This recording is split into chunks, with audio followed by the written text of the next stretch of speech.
السلام عليكم ورحمة الله وبركاته. خلي بالك انت هتعرف في الفيديو ده اللي 99% من البشر عمرهم ما سمعوا عنه، عشان فجأة وبدون سابق انذار هنشوف ناس كانت عايشة فوق الأرض بقت تحتها، وكل حاجة اتشقلبت. مدينة كاملة بشوارعها وبيوتها كل ده راح واختفى في ثانية. والموضوع ده مش أسطورة، دي أحداث حصلت بجد، والمدن دي موجودة لحد دلوقتي تحت مية البحر. النهاردة هحكي لك حكاية أغرب 3 مدن مفقودة، والمدينة الأخيرة مفاجأة. الحقيقة إن البحر مليان أسرار، على قد ما بتبصله من بعيد وتنبهر بعمقه وجماله، على قد ما هتلاقي إنه دايما مخبي أسرار ما بتنتهيش. حضارات كاملة ابتلعتها المية، بعضها بسبب زلازل، ومنها بسبب ارتفاع منسوب البحر، ومنها بسبب انهيار الأرض نفسها. ولحد النهاردة بكل العلم الحديث ما قدرناش نوصل غير ل5% من الأسرار دي. لحد دلوقتي العلماء بيكتشفوا مدن غرقانة عمرها آلاف السنين، في منها اللي كان ميناء تجاري، ومنها اللي كان مركز ديني مهم. وده اللي خلى قصة المدن دي تبقى مش بس تاريخ، لا دي كمان لغز كبير محير كل العالم.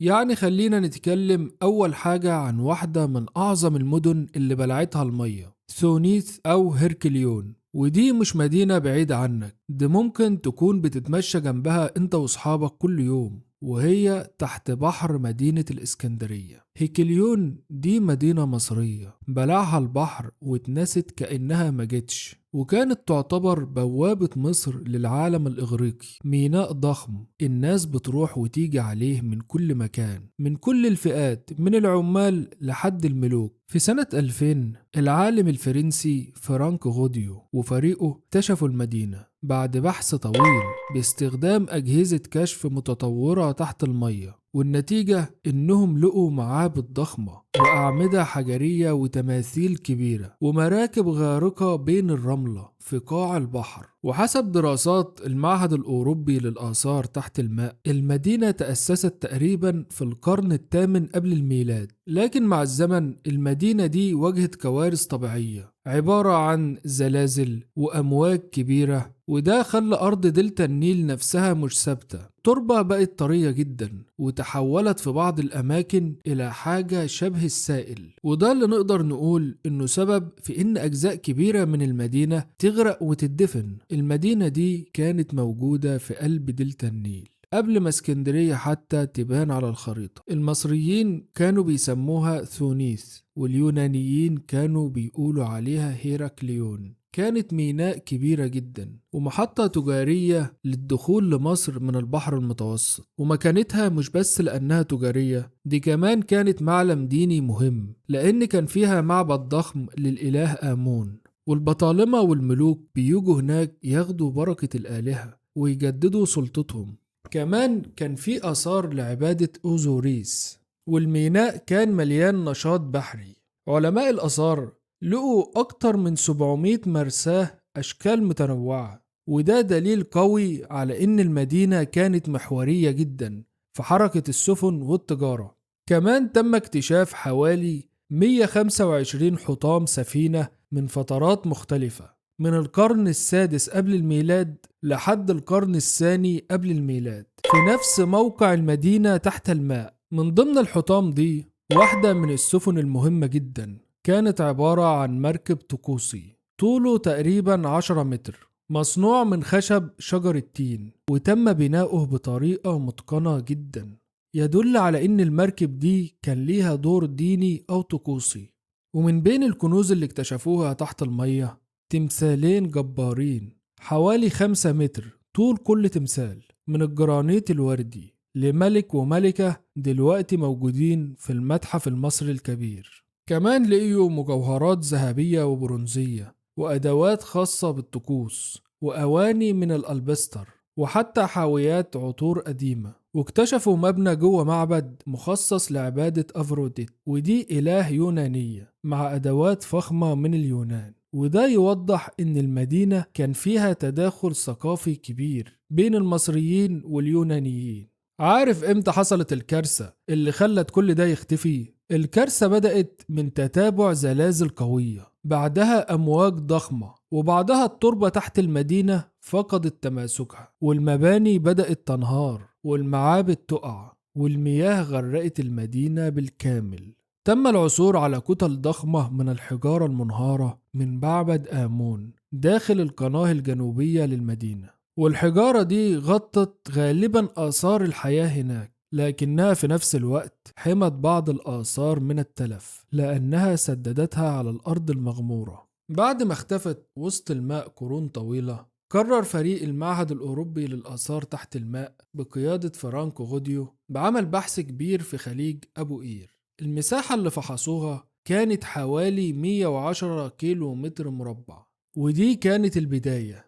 في سنة 2000 تقريبا بدأوا يلاقوا أول الحجارة الكبيرة تحت الطمي. أولا قطعة جرانيت كبيرة جدا، وبعد ما رفعوها شافوا إنها استلة كبيرة مكتوب عليها مرسوم ملكي، وده أثبت إن سونيس وهيراقل هي نفس المدينة، أو بمعنى تاني اسمين لمدينة واحدة. الاكتشاف ده كان نقطة تحول. آثار وتماثيل ضخمة، نقوش ومجوهرات وعملات، كلها محفوظة بكفاءة تحت الطمي والمية. الحقيقة إن العثور على تونس علمنا درس مهم جدا، وهو إن مهما كانت الحضارة عظيمة فهي هشة وضعيفة أمام قوة الطبيعة. الاكتشافات دي بتفتح الأبواب أمام فهم أعمق لتاريخ التجارة القديمة، تداخل بين الحضارات مصرية ويونانية، والدين القديم، والعلاقة بين الفرعون والآلهة. وكمان وجود التماثيل الضخمة في المتحف المصري الكبير هيخلي المزيد من الناس يشوفوا روعة هذه الحضارة الغارقة، ويعرفوا إن اللي تحت المية مش مجرد أسطورة، ده جزء حقيقي من تراثنا. سونيس أو هيراقل مش مجرد مدينة غارقة، دي رسالة من الماضي، محاولة للعودة في أعماق الزمن من خلال الغوص والاكتشاف. العلماء قدروا يحيوا قصة مدينة ضائعة، وأظهروا للعالم إن التاريخ لا يموت. ننتقل لمدينة أطلانتس. من زمان قوي قبل الحضارات اللي نعرفها، الناس كانت بتحكي عن مدينة عظيمة، حضارة متقدمة بشكل يخوف، مدينة اسمها أطلانتس. أول مرة اتذكرت كانت على لسان الفيلسوف اليوناني أفلاطون، ذكرها في بعض حواراته. ولحد النهاردة السؤال اللي محدش قادر يجاوبه، هل أطلانتس كانت حقيقة ولا مجرد قصة اتقالت من 2000 سنة؟ أفلاطون وصف أطلانتس إنها كانت جزيرة ضخمة ورا أعمدة هرقل اللي هم دلوقتي مضيق جبل طارق، وقال إنها كانت غنية جدا، فيها معابد وجيوش وهندسة معمارية متقدمة بشكل يسبق زمنها. لكن زي أي قوة كبيرة الفساد دخل قلوبهم، ومع أول غضب من الآلهة حسب كلامه الأرض اتشقت والبحر ابتلعها، وفي ليلة واحدة أطلانتس اختفت بالكامل تحت المية.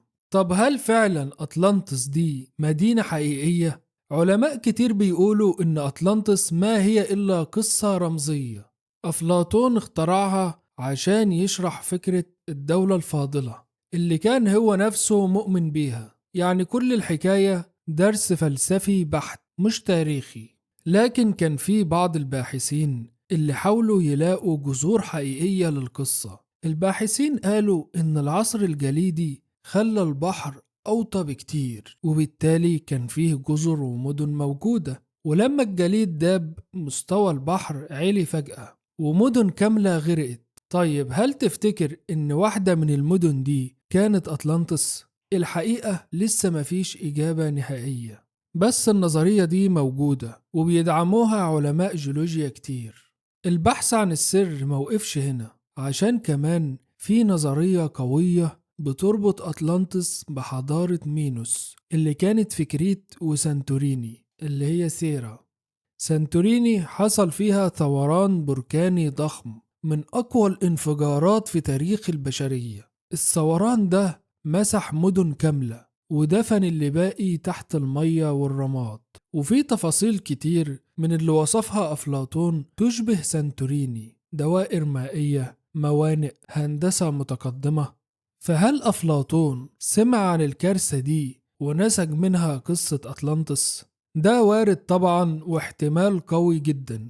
بعدها باحثين تانيين خالص قرروا يدققوا في كل كلمة كتبها أفلاطون، واستخدموا خرائط حديثة وتقنيات متقدمة، وقالوا إن اللي وصفه أفلاطون أقرب لمكان حقيقي مش مجرد خيال. بيقولوا إن شكل الأرض زمان كان مختلف، وإن قارة كاملة أو جزء كبير منها ممكن يكون اختفى فعلا. بعد كل الأبحاث دي لسه مفيش دليل قاطع إن أطلانتس كانت مدينة حقيقية، ولا إنها غرقت زي ما أفلاطون وصف، بس برضه مفيش دليل إنها مش حقيقية، وده اللي بيخلي الأسطورة عايشة. كل ما نغوص أعمق في البحر نلاقي مدن وممالك غرقت قبل آلاف السنين، فليه ما تكونش أطلانتس واحدة منهم؟ دلوقتي وصلنا لأكتر جزء حماسي في حلقة النهاردة، وهو سر مثلث برمودا الياباني. سنة 1986 على عمق 25 متر في جزيرة يوناغوني اكتشف غواص ياباني سر عظيم: سلالم ضخمة وممرات مستقيمة وبوابات حجرية تخليك تقف مذهول، وغرف هندسية مستحيل تكون من تصميم بني آدم، حاجات الطبيعة لوحدها مستحيل تعملها بالشكل ده. المدينة دي موجودة في مثلث التنين الياباني، المنطقة اللي بيحصل فيها اختفاء سفن وغرائب مغناطيسية من غير سبب واضح أو علمي. ومن ساعة اكتشافها العلماء اتقسموا، فريق بيقول إنها حضارة بشرية قديمة اختفت فجأة، وفريق تاني بيقول إنها تشكيلات صخرية طبيعية. لكن أكتر الغواصين مقتنعين إنها مبنية بذكاء خارق. الغريب كمان النقوش اللي على الصخور علامات غريبة محدش فاهم معناها. هل دي ممكن تكون رموز دينية، ولا تعليمات للملاحين، ولا كتابة حضارة منقرضة؟ والمثير أكتر المباني نفسها ضخمة لدرجة تخليك تسأل نفسك إزاي الناس نقلت الحجارة دي من غير أي تكنولوجيا، ومين عمل كل ده، وليه اختفت تحت البحر فجأة. كأننا واقفين عند لغز الحضارة المصرية القديمة بس النسخة اليابانية منها. محدش عارف إزاي الدقة والقدرة الخارقة دي إزاي حصلت، ومحدش قادر يقتنع إن ده كله اتعمل صدفة. يوناغوني مش بس مدينة غارقة، ده لغز حي، سر مستني حد يكتشفه. ومع كل موجة وكل غوصة في البحر القصة بتزيد غموض، والمدينة لسه محتفظة بأسرارها تحت البحر. ولو فاكر إن القصص انتهت هنا تبقى غلطان يا عزيزي المشاهد، ولأن البحر ابتلع مدن أكتر من كده بكتير، ولسه الأسرار ما خلصتش، ولسه البحر ما كشفش كل أوراقه قدامنا. لو عجبتك الحلقة طبعا اشترك في القناة واعمل إعجاب للفيديو، وقول لي في الكومنتات تحب تعرف ايه عن باقي أسرار المدن المفقودة. ولو في موضوع تاني تحب نتكلم فيه اكتب لي في الكومنت وانا اجهزه على طول. سلام.